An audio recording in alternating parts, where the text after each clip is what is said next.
For the mum indoor double bed from IKEA. The sides all round will be dressed in a stained outdoor timber which we fitted with a hydraulic lift arms. Locks down in place. The hinges for the bed head, which will be sloped back, so we'll be putting those obviously on the back here and the back. And then I'm going to, because of this material, so we'll be putting the hinges through there.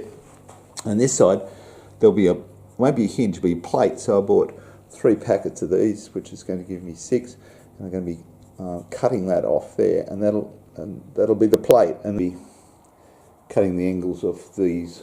It's a laminated pine post.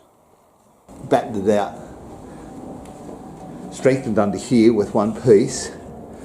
So this will all be flush when we go and put the piece on, and I can screw into here with confidence now that it's going to hold the pressure and weight of the sloping back bed head. And bracing timber across here.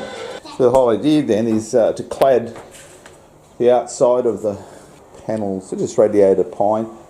It's $2.50 Australian. It's cheap as. It's got a V joint so you can put a hidden nail in it. So the bed head has just been put in position, spaced. Then we put the 3 hinges on, and then on the other side we've got the plates for each one so it doesn't pull through this material. We've just got to find out the right angle for the bed head that we want, which will...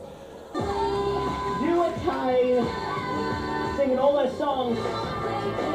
Oh my god, so much fun. And you just know when she takes over ANZ, like...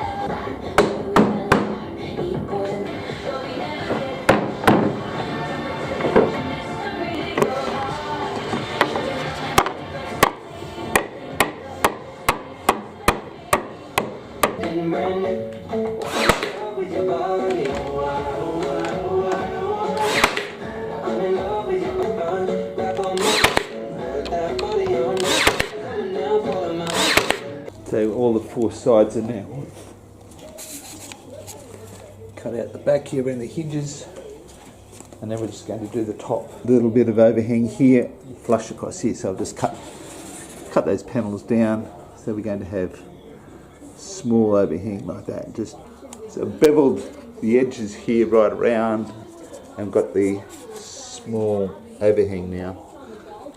All the corners have got little alloy strip going around, just cover the corners or imperfections, of course, all around before you stain. Okay, so we cut one side so far, and it's fitting nicely for the bracket. The thing is using a spade set, let's sink some holes in before we put our coach screws through into the timber, and this one it bolts at the top. Propped it up, all ready for its outdoor staining.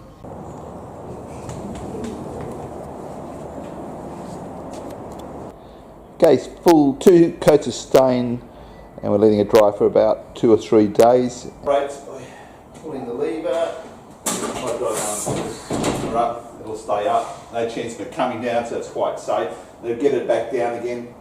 It feels like it's locked, but it's not. You just got to put pressure on it, push down,